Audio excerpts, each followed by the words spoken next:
નમસ્કાર, આપ જોઈ રહ્યા છો જીએસટીવી ન્યૂઝ અને આપની સાથે હું છું ધ્વની। અત્યારે હાલ હવે કહી શકાય કે લોકસભાની ચૂંટણીને ઘણા ઓછા અઠવાડિયા બાકી રહી ગયા છે, ત્યારે કોંગ્રેસ દ્વારા કવાયત હાથ ધરવામાં આવી છે। રાજકોટમાં ઉમેદવારના નામને લઈ શક્તિસિંહ ગોહિલની આગેવાની હેઠળ બેઠક મળી હતી। રાજકોટમાં ગૂંચવાયેલ કોકડું ઉકેલવા માટે 2 નિરીક્ષકની નિમણૂક કરવામાં આવી છે। સાંસદ શક્તિસિંહ ગોહિલની રાજકોટ શહેરમાં બેઠક પૂર્ણ થઈ ગઈ છે, તો આ સાથે જ રાજકોટમાં ગૂંચવાયેલું કોકડું ઉકેલવા માટે 2 નિરીક્ષકની નિમણૂક પણ કરવામાં આવી હોય તેવા સમાચાર અત્યારે સામે આવી રહ્યા છે।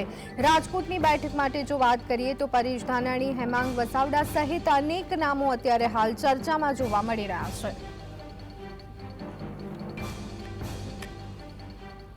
તો આ સંદર્ભે વધુ વિગત મેળવી લઈએ અમારા સંવાદદાતા લકીરાજસિંહ ઝાલા અમારી સાથે જોડાઈ ગયા છે। લકીરાજ, શું સ્થિતિ અત્યારે હાલ રાજકોટને લઈ અને કોંગ્રેસની ઉમેદવારોના નામની જાહેરાત હજી બાકી છે રાજકોટ માટે, ત્યારે નિરીક્ષકની નિમણૂક કરવામાં આવી છે, શું અપડેટ?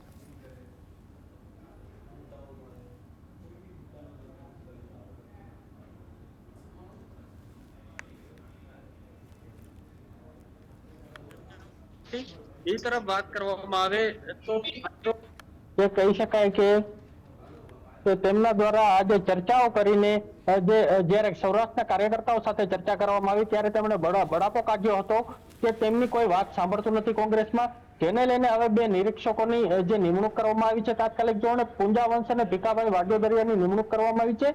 આ બંને દ્વારા જે તમામ જે કાર્યકર્તાઓને મળવામાં આવશે ને તાત્કાલિક આદેશથી આ બંનેની નિમણૂક કરીને તમામ જે કાર્યકર્તાઓ કે જેમને જે કઈ બી તકલીફ છે, જે વાત નથી સાંભળતા તેની પણ વાત સાંભળવા આ બંનેની નિમણૂક કરવામાં આવી છે।